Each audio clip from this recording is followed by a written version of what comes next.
President, please be seated.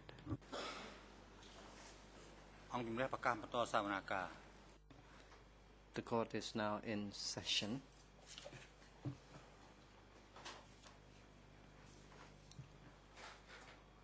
And the defense team for Mr. Kyosampon, you have no more time to put questions to the witness, to the civil party rather. Madam Civil Party, as a civil party before the chamber, you may make victim impact statements in relation to the crimes alleged against the two accused, Nunchi and Kyosampon, and which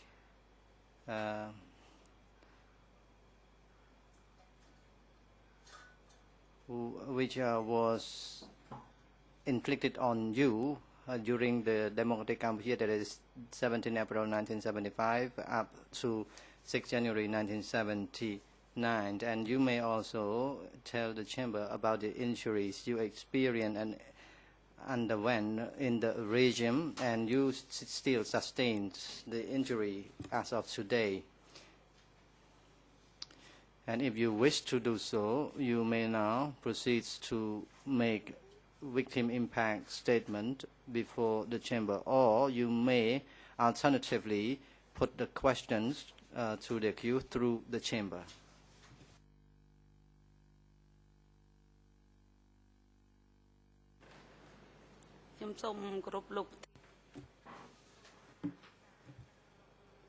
Civil Party, Mr. President, I would like to inform the chamber the sufferings that I underwent from that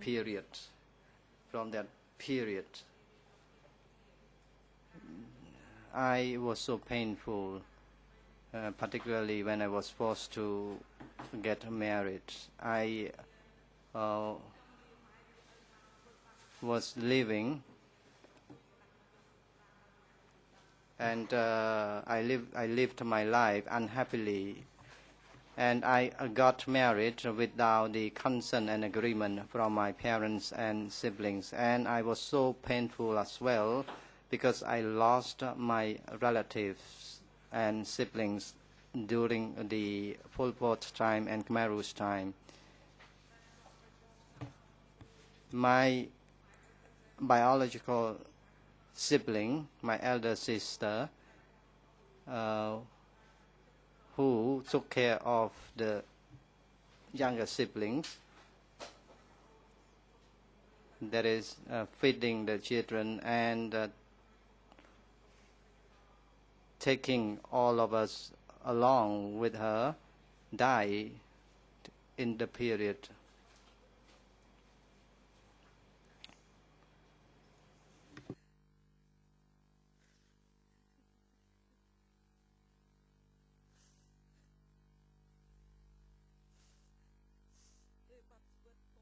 She lost her life after she got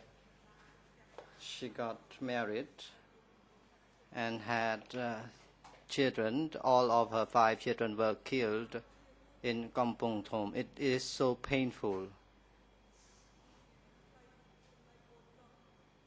As for my third younger brother,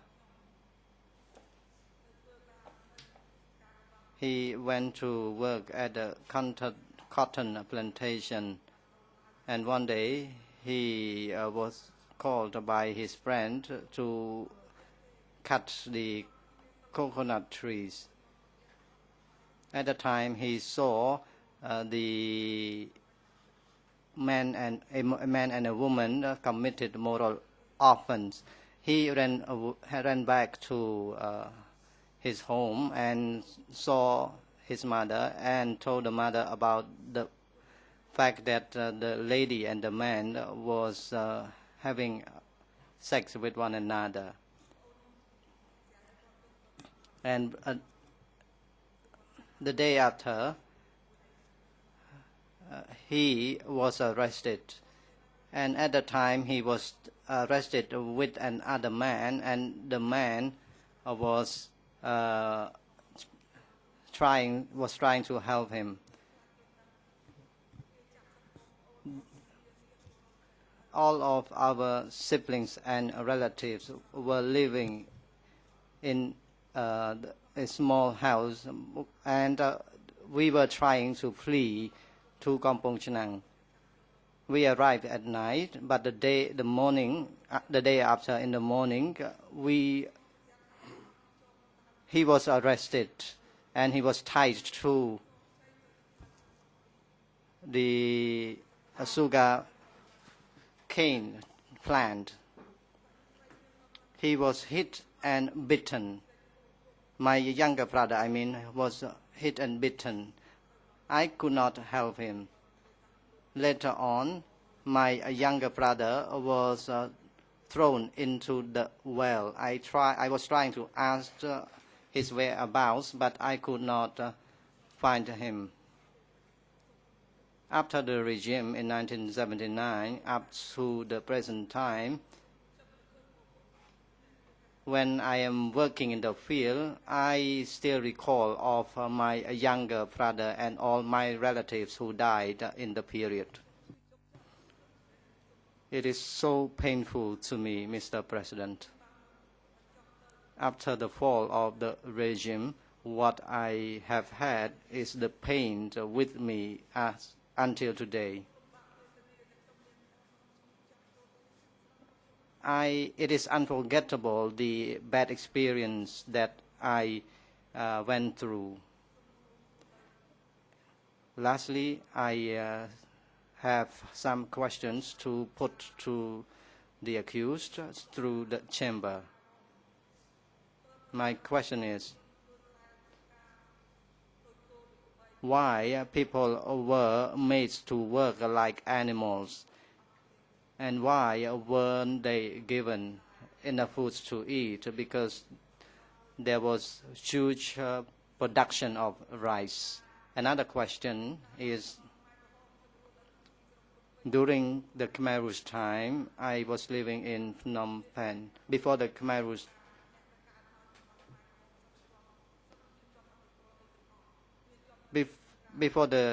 time, I was living in Phnom Penh. However, when I lived in the Khmer Rouge time, we were accused of being influenced by the senior leaders. I went to Tuas Line, I went to Chiang Ai, and I saw that people were killed in the period. So why were all they killed in that period? President, thank you very much, Madam Civil Party. The Chamber would like to inform you that the accused are still exercising their rights to remain silent. Please be informed. The hearing of your victim impact statement has now come to an end. The Chamber is grateful to your time, and you may now be excused. Court officers, please work with the Westsu unit to send the civil party back to her residence.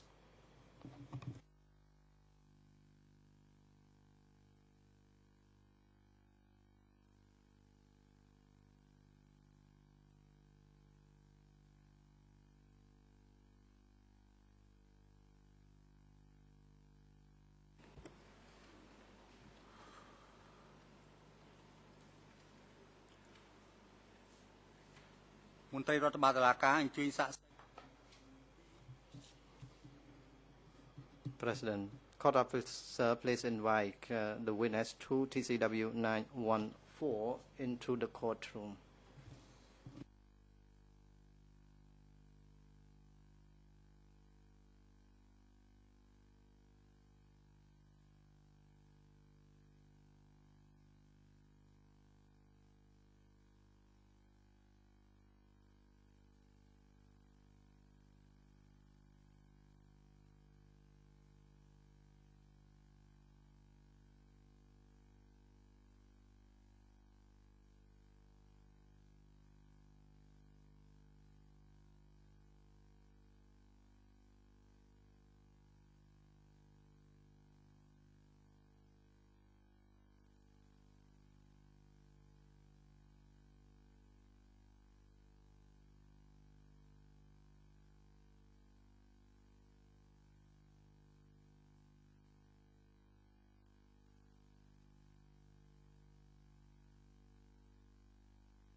ជំរាបសួរលោកស្រីសាក់សី President, good afternoon, Madam Witness.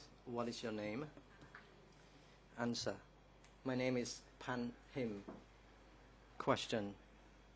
When were you born and where?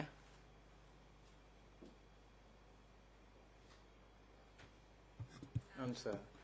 I was born in Bakrong village, Kok Roving commune, Cheung Prey district, Kampong Cham province. Question. Do you recall when you were born? Answer. I cannot recall it. Question. How old are you today, this year? Answer. I am 60 years old. Question.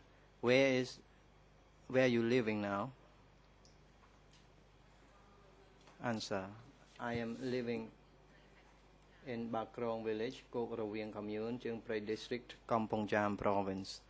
Question. What is your occupation?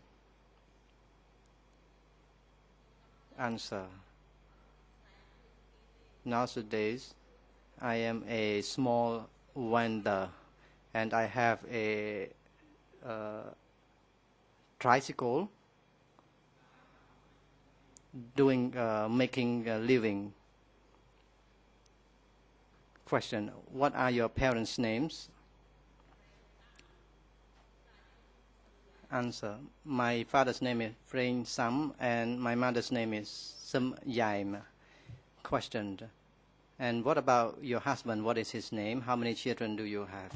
Answer. My husband's name is Kong Chun and revolutionary name in the Pol Pot's time is Pan Sarat.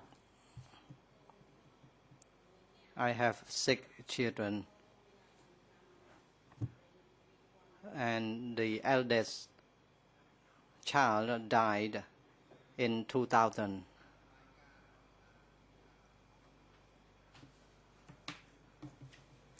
President, thank you, Madam Witness. The greffiers make the reports that you have no relationship by blood or by law to the two accused, Kieu Sampon and Nuon Chia, in this case. Is that true? Yes, that is true. Question. Have you already taken an oath before the Iron Club statue before the appearance?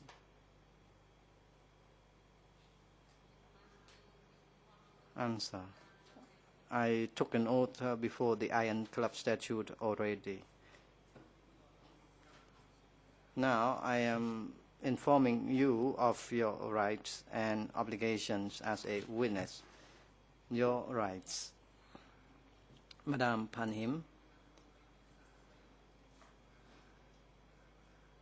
as a witness in the proceedings before the chamber, you may refuse to respond to any question or to make any comment which may incriminate you. That is your right against self-incrimination. Your obligation. As a witness, you must respond to any questions by the bench or relevant parties, except where your response or comment to those questions may incriminate you, as the chamber has just informed you of your right.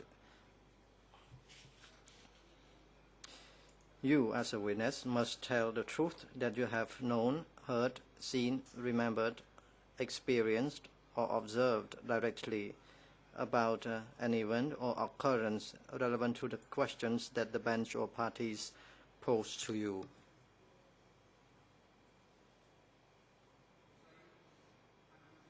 Madam Panhim, have you ever been interviewed by the investigators of the OCIJ? If so, how many times have you been interviewed? Answer. I was once interviewed at my house, Mr. President. President, thank you, Madam Witness. Before the appearance in the courtroom, have you already read or has someone read to you the written record of the interview by the investigator of the OCIJ to refresh your memory? Answer. I read it already, Mr. President. I can recall some, but not all.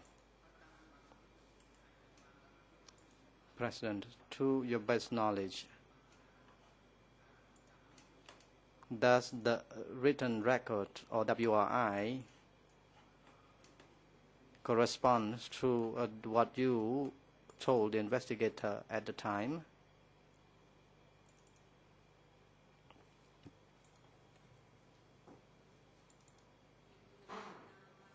Answer. I read the record that I was interviewed last year. What I can say is that I can recall some. President, thank you, Madam Witness. On the basis of Internal Rule 91 bis of the ECCC, the floor is given first to the co-prosecutor to put question to the witness, and the combined time for Mr. Co-prosecutor and the lead co-lawyers for civil party is 2 sessions. You may now proceed.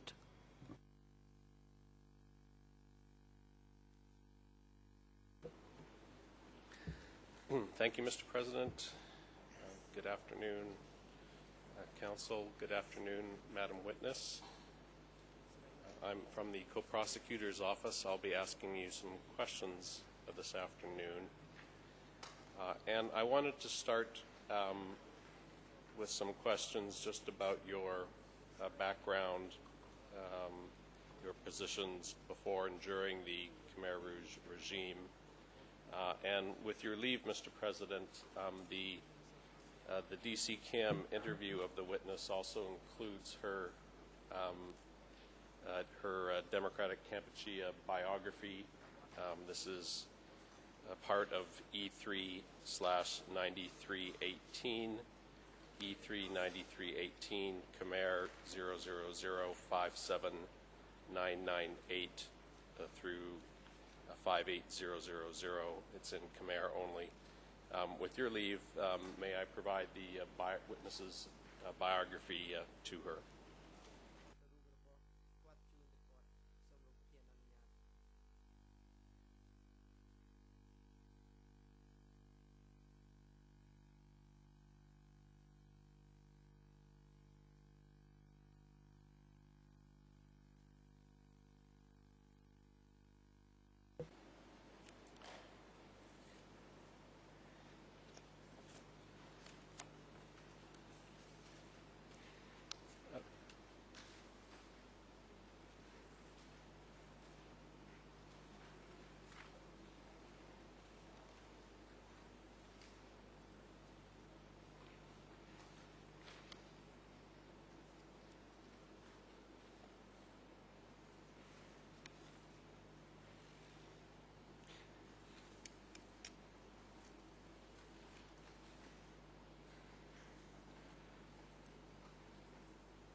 Madam Witness, can I ask, are you able to read the biography yourself today?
President, Madam Civil Party, said the President, could you read and write? Or could you read the document by yourself? នេះខែមក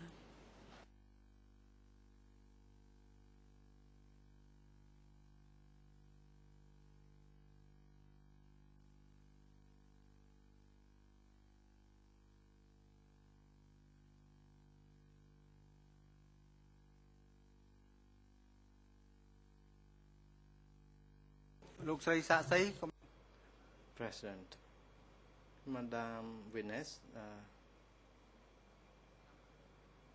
please wait for the microphone to turn on before you speak.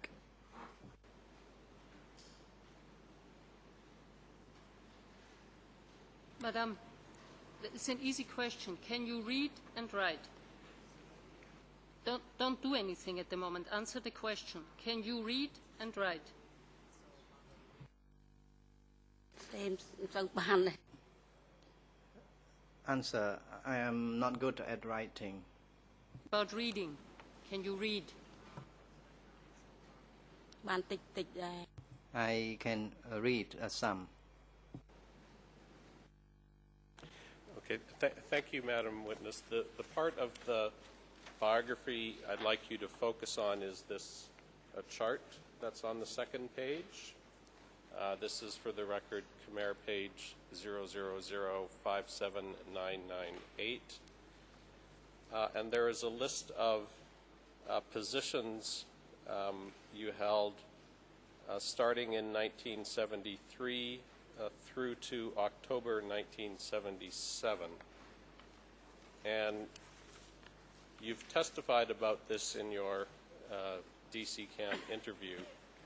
But I just wanted to ask you a few follow-up questions to confirm what the timing of what you did during these periods. First, your biography indicates that you joined the revolution on 28 September 1973. And at that time, you began working in Chuk Commune at a commerce office. Is that correct?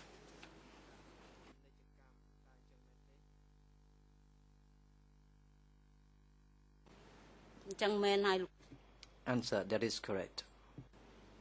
នៅភូមិឈូកឃុំ It was in Chuk Commune, Kok Rawieng Commune.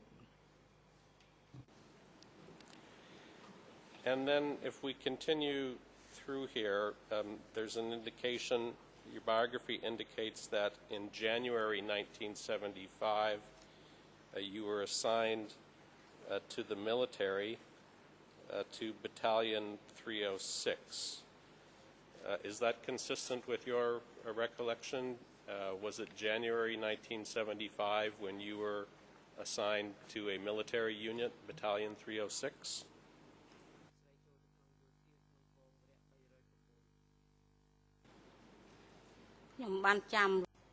I can recall that it happened on 8th January 1975. On that day, I went to the battlefield to carry the wounded soldiers.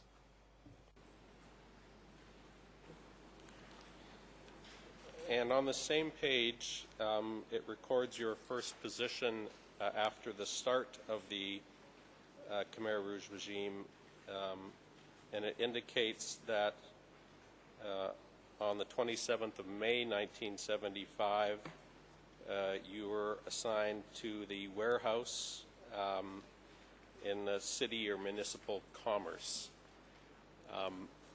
Can you tell the court, after 17 April 1975, did you remain in Phnom Penh, and were you assigned to a number of the city commerce offices over the next 2 years?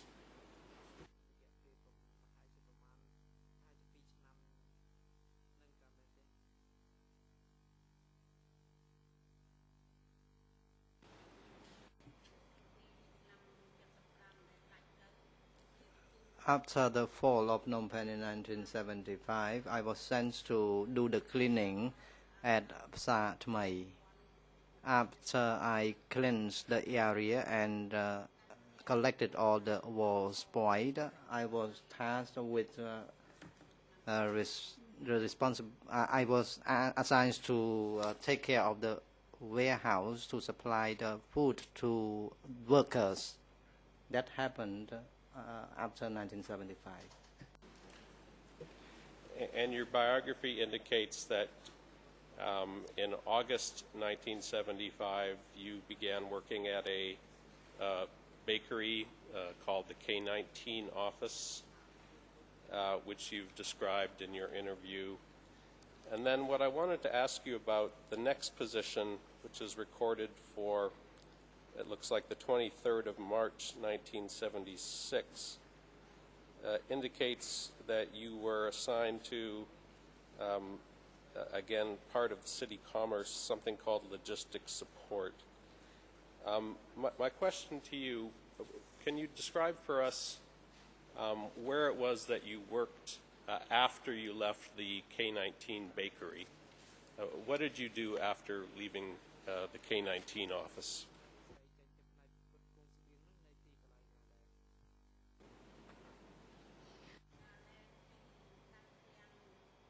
When I was in charge of the commerce warehouse, there were so many staff members.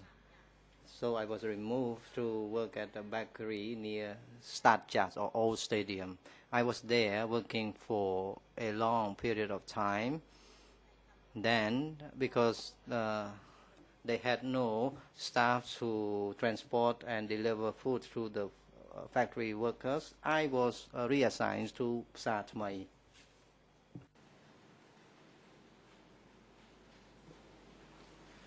And the next entry in your biography is for May, what appears to be 23 or 13, May 1977, where it indicates that you began in a position in the Commerce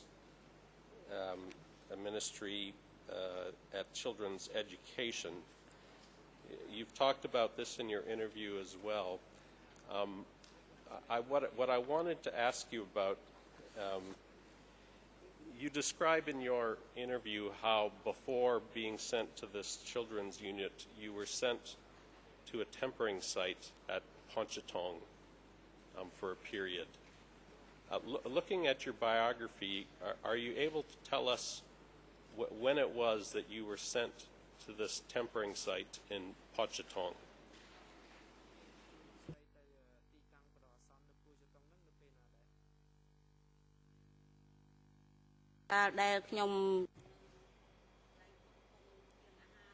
When I was working at the logistics, that during that period, the people from the north who were accused of traitors were not arrested yet. At the time, I was at ore factory.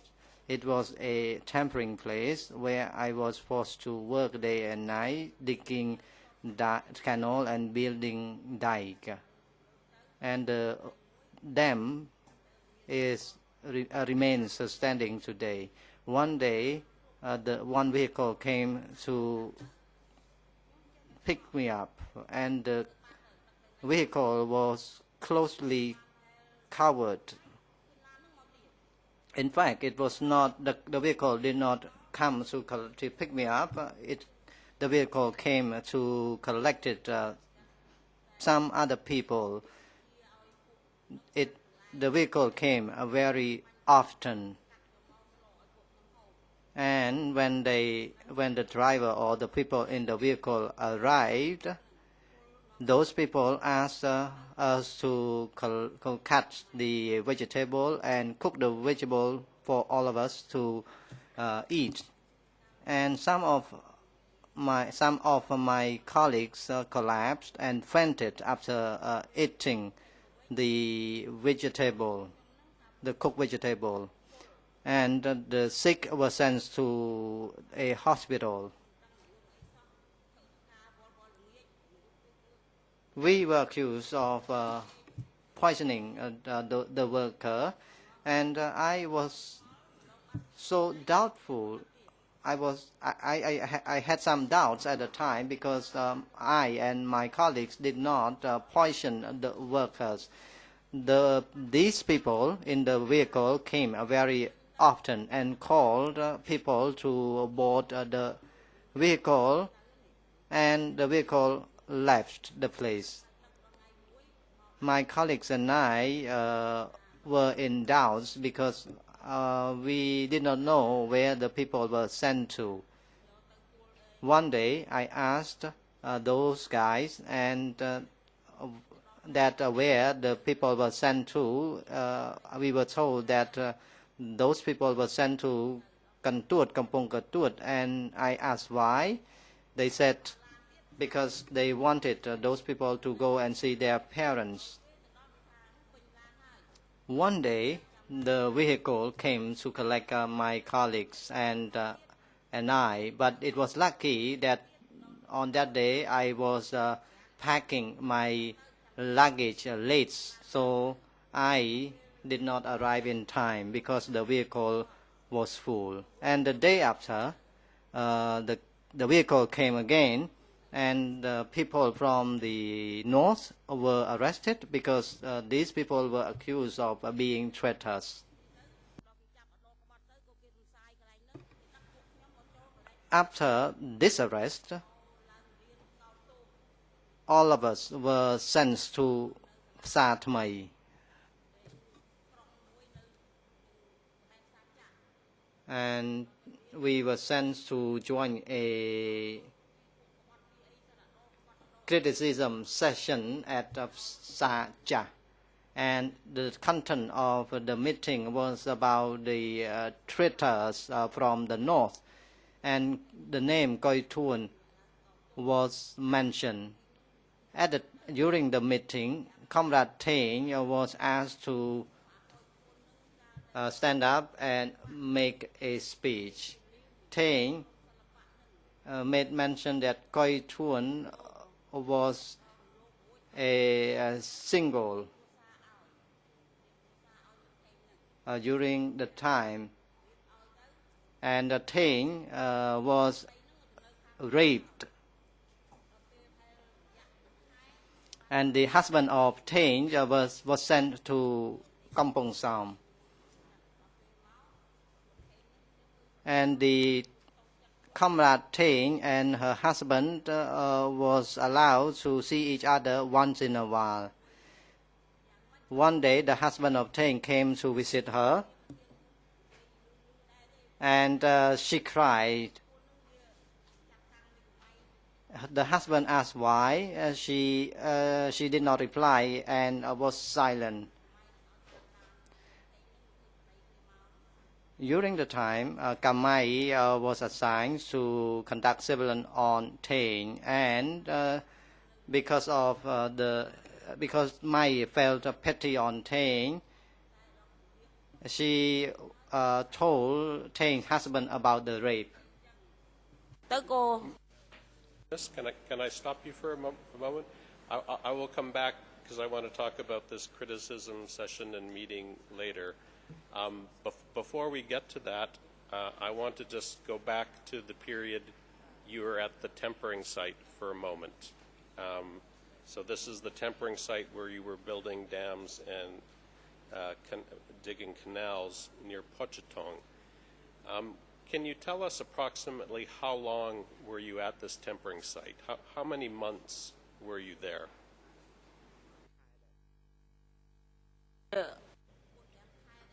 I was there for a period of 4 to 5 months. At that location, I was tempered. We were given only gruel mixed with corn, or sometimes rice cooked with bean, and we were tasked to dig canal or to build dams. We had to do whatever work that was assigned to us. And you've indicated that you were returned from this tempering site to Phnom Penh, to Sa Thmai, to this criticism session. You've indicated that in your interview that shortly after returning to Phnom Penh, you were assigned to teach children. And if we look at your biography, the date, it records the date you were assigned to children's education as the 13th of May, 1977. Is that consistent with your memory? Was it in May 1977 that you were returned from the tempering site and then assigned to the to teach children?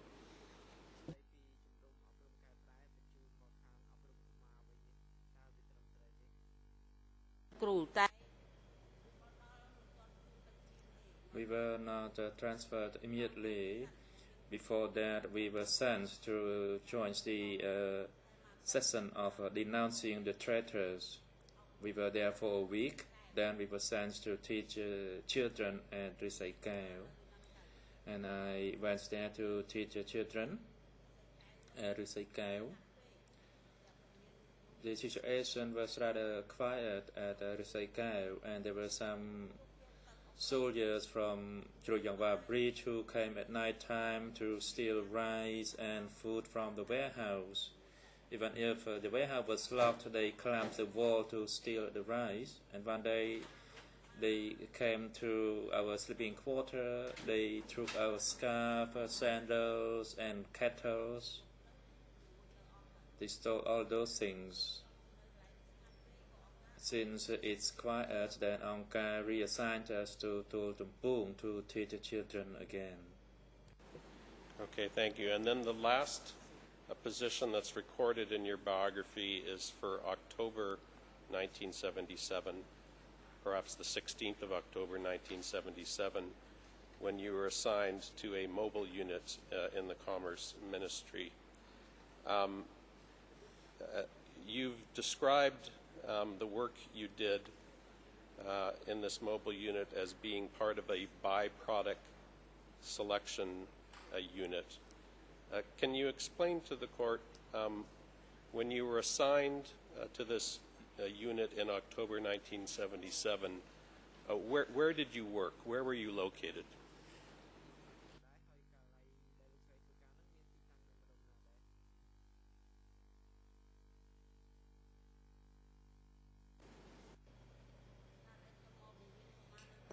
When I came to teach children at Tumpung, I spent about a month there. Then I was reassigned to a mobile unit which was located near Tumpung Pagoda. At that location, I was tasked to make a product selection, including sesame seeds and other based fruits. We had to make sure that they were in good quality and quantity for export, and we had to work day and night to make those byproduct selections. There were also tiger bones, elephant bones, and we had to make sure that they were clean. We packed them up, and then they were sent to Kampong Sam for export. But I did not know whether they were actually sent overseas. We only knew that they were sent through Kampong Sam. And Madam Witness, for those who are not familiar with the location, can you explain where Tul Tampung is located? Is it in Phnom Penh?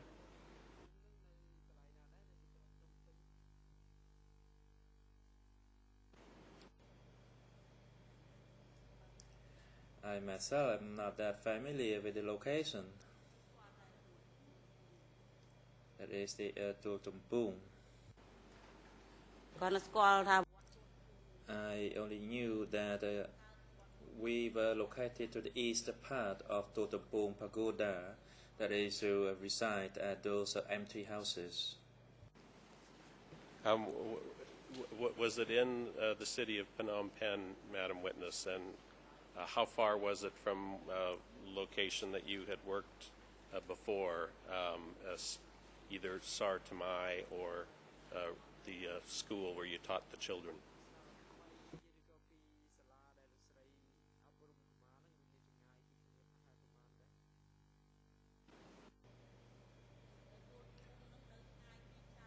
Tul Timpung was a bit far from Psa Thmai or Central Market. It was about 1 kilometer away from Psa Thmai, and I used to ride a bicycle through Tul Timpung. Now, the last thing I want to ask or confirm about your biography, the last date is the October 1977 position. The biography itself doesn't have a date, but as of the time of this biography, you are still identified as single. And we're going to talk in a little bit about your marriage. But am I correct that as of at least October 1977, you were still single, and it was not until later on towards the end of the regime that you were married? Is that correct?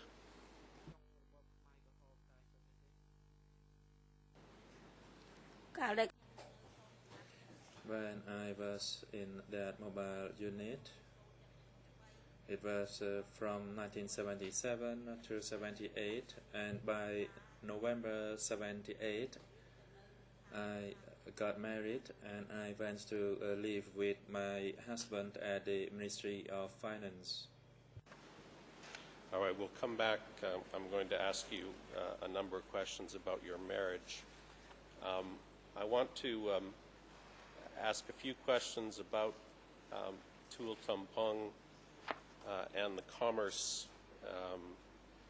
positions that you worked in. During the time you were working at Tul Timpung from 1977 to 78, was it part or was it under the Ministry of Commerce? And if so, who was the head of Commerce at that time?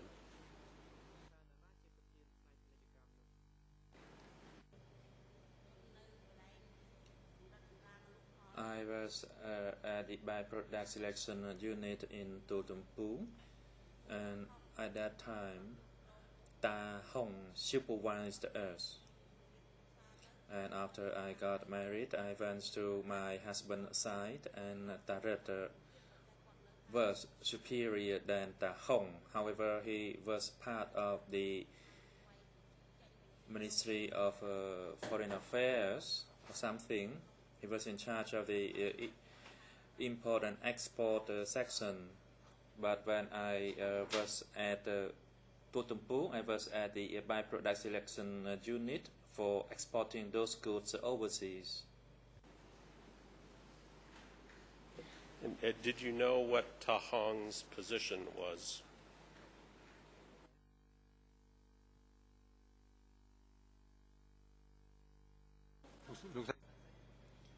President, witness, please observe the microphone. You should speak only after you see the red light. Witness. At that time, he was in charge of the domestic affairs, and he was the deputy of Ta Rit. Ta Rit was in charge of both internal and external domestic affairs, from I understand, and he was above Ta Hong. And did you know who it was that Ta Rit reported to? Did you know who the senior leaders of the party were that Ta Rit reported to?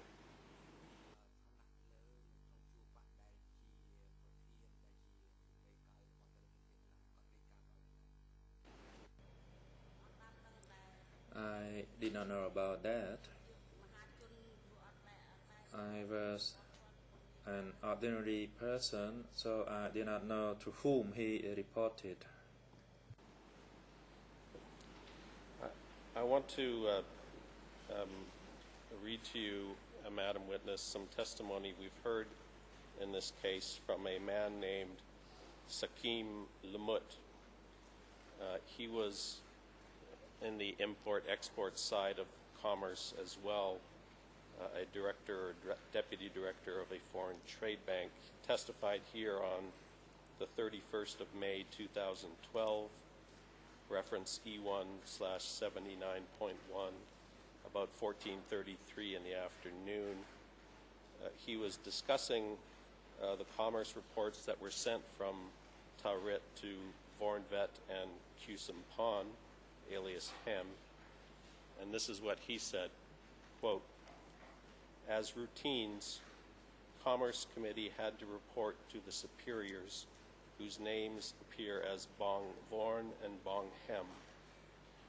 Just to confirm I understand that correctly, that would mean that Bong Hem and Bong Vorn were the superiors of the Ministry of Commerce. Is that correct?" Answer, yes it is. My first question, Madam Witness, this man who testified here, Sakim Lamut, did you know a cadre named Lamut at Commerce?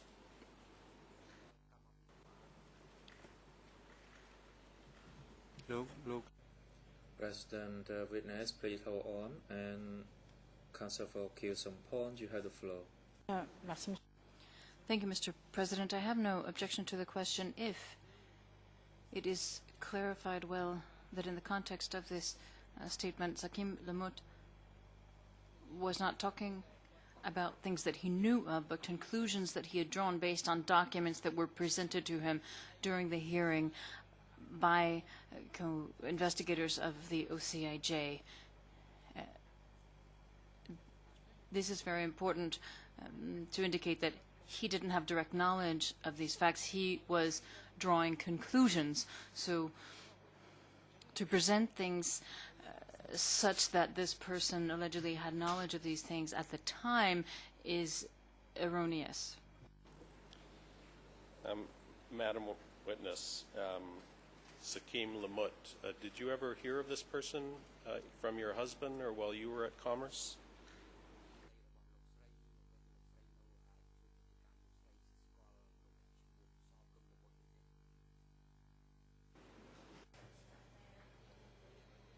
After I got married in November 1978, I was sent to live at a direct location, and I knew this person, although I did not know which position he held, since I was there for a short period of time. I was there only for about 3 or 4 months. Then the UN troops entered, and we were separated. And before that, I worked at Tuol Tumpung, and for that reason, I did not know which position he held. I went there only after I got married, and I knew this Sakim Lamut, though I did not know the position the person held, since I was there for a brief period of time. During the time that you were living with your husband towards the end of the regime, living where Taurit and Lamut were, did you ever hear anyone talk about what Q-Sampon's role was in relation to commerce?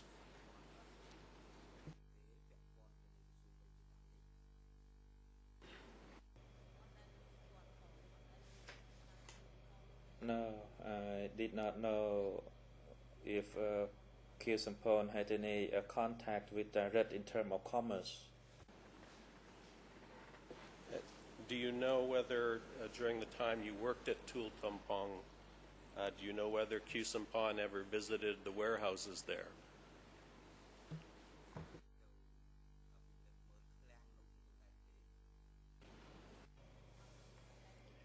No, I never saw him. I only saw Taurit, who came to do the inspection for a brief period of time, then he returned. I never knew Q-Sampon or saw him there. And just so we're clear, Q-Sampon's revolutionary alias was Hem. Did you ever hear of a brother Hem coming to visit the state warehouses at Tuol Tumpung?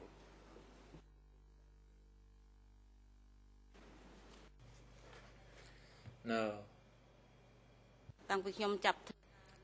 Since I started working at the by-product selection unit, I never heard of a Hem coming to the location. I only saw Taret and Tahong. I want to now, Madam Witness, turn to the subject of your marriage. Can you tell the court, please, how it is that how it came about that you were married during the Khmer Rouge regime?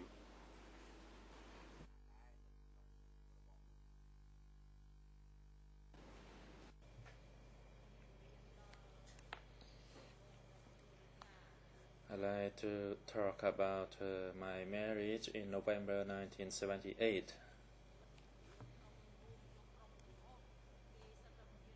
All people in my group, they actually got engaged a month or two previously or before, but for me I was asked that evening and I refused.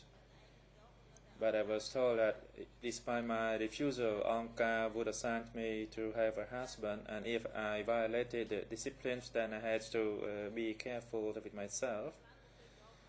I kept quiet, and next morning I was given a set of clothes, and that's when the wedding ceremony was organized.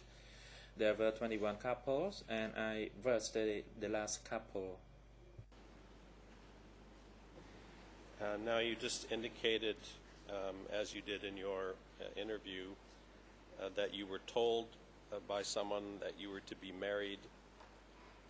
You refused, but you were told that you had to be married. Who is it that told you that you had to be married? Who was it from Commerce who told you this?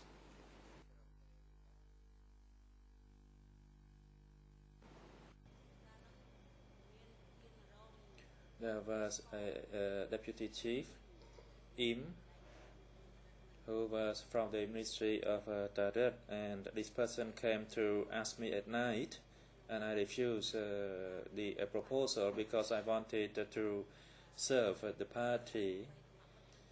But I was told that, Camera, despite your refusal, Angkar still go ahead with the organization, and that I should not violate any other discipline. And after that, I kept quiet. Next morning, a vehicle came and dropped us some clothes, a scarf, a toothbrush, and a piece of soap. And in the afternoon, we were instructed to attend an assembly in a hall, and so that's where the wedding ceremony was organized. When I was there, we were instructed to sit in a row separately from the men. We were then asked to stand up to salute the party's flag. Ta Hong and Taret were there. Then they called out each pair to hold hand to announce them husband and wife, and that they could sit together. Then they gave some instructions to live together as a husband and wife, to love one another, and to strive to work hard for the party and the people. And after that, we were let out to have meals. When was it that you first learned who you were to be married to? Did they tell you that the night before, or was it not until the next day at the wedding ceremony where you learned who you were going to be married to?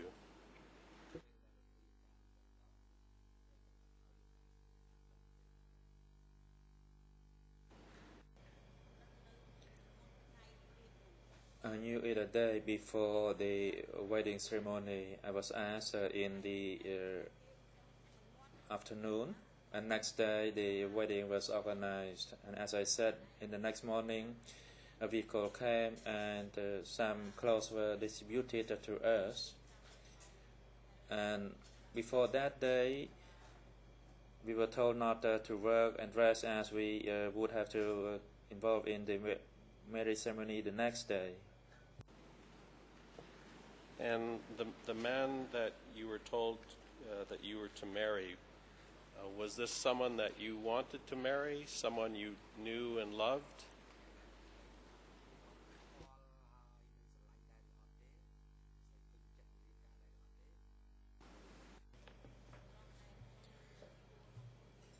The man who later became my husband, and who still is, was not known to me, and he did not know me as well. He was with the director office, and he was the one who worked with the list.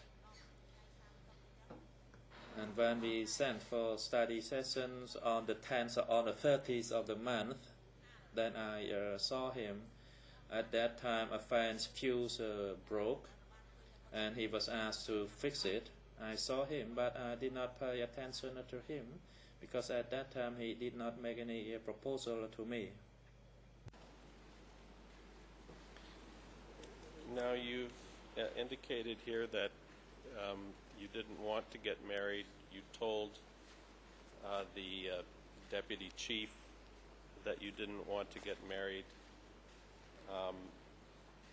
Why? Can you explain why it is that you went ahead with this marriage when you didn't want to get married?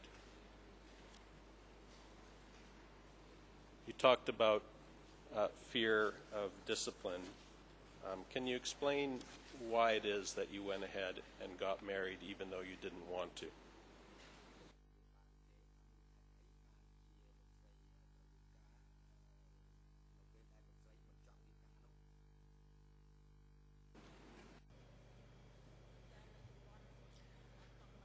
At that time, I did not want to have a husband, and that's why I refused. Since 1975, I kept refusing, but by 1978, I could no longer do that. I wanted to be by myself, and I did not want to get married. But on that day, despite my refusal, I was warned that despite my objection, Onka would organize it, and that I had to respect the disciplines by Onka. And with that, I became quiet. A few questions about the ceremony. You indicated that you were taken to a hall. Do you know where this hall was where you were married? Was this at Tultumpong? Was it somewhere at the Ministry of Commerce? Where was it that you were taken to be married?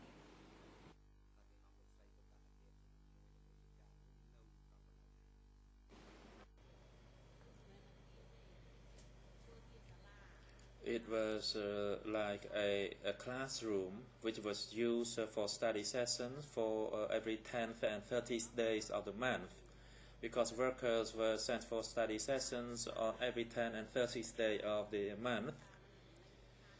And it was also a form of self-criticism studies, and that the school was to the east of the Tultumpong Pagoda, and it was located within the vicinities of those houses. Now, you've indicated that there were 21 other couples who were married with you at the same time. You also stated that Commerce Minister Tarit was present, as well as his deputy. Were there any other people who attended these marriages, and if so, how many other people, who were the other people who were present?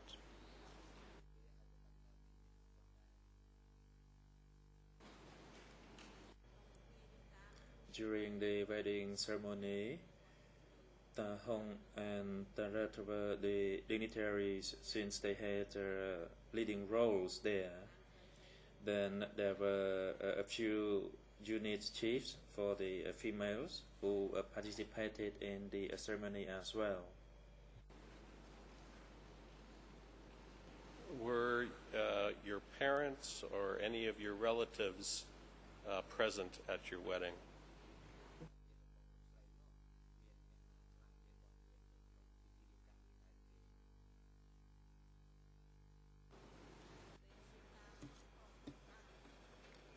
My family members were not there, and my parents were not aware of my marriage.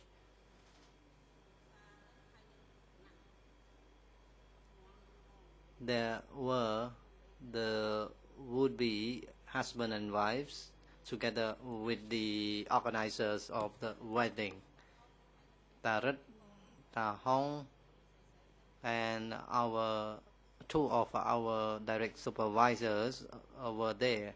My parents were not aware of my marriage. And who was it that conducted the ceremony? Who is it that spoke when you were married?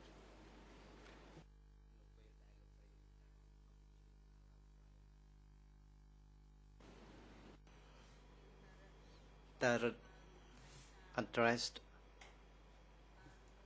the wedding. He was standing up, explaining us and educating us to love and be loyal to Angka and the party.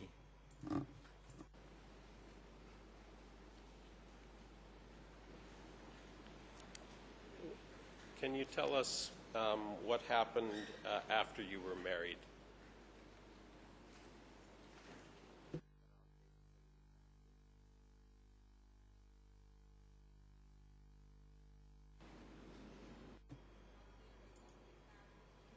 After the marriage, I was living at Tarat's location for 3 or 4 months. Then the Vietnamese advanced into the country.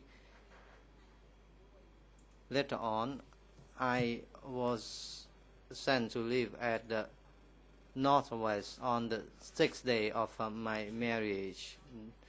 There was a big fighting on that day, and I was then going to Kampong Chnang and further down to Posat. Okay, my apologies. My question wasn't specific enough. I was speaking of the day that you were married. After you were married, were you told that you had to go live with your husband? Can you tell us what happened that day after you were married?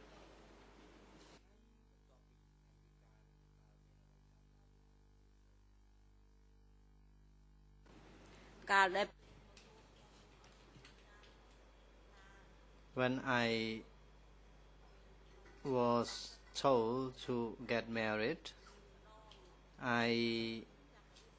after the marriage, in fact, I was told that my husband would come to visit me once a week. However, it was different. After the marriage, I was told to prepare my stuff and go to live with my husband. Then I was assigned to work at the kitchen, and my husband was assigned to do his tasks. Mr. President, this is a convenient breaking point. President, thank you, Mr. Co-Prosecutor. It is now break time. The court will take a 20-minute break from now on.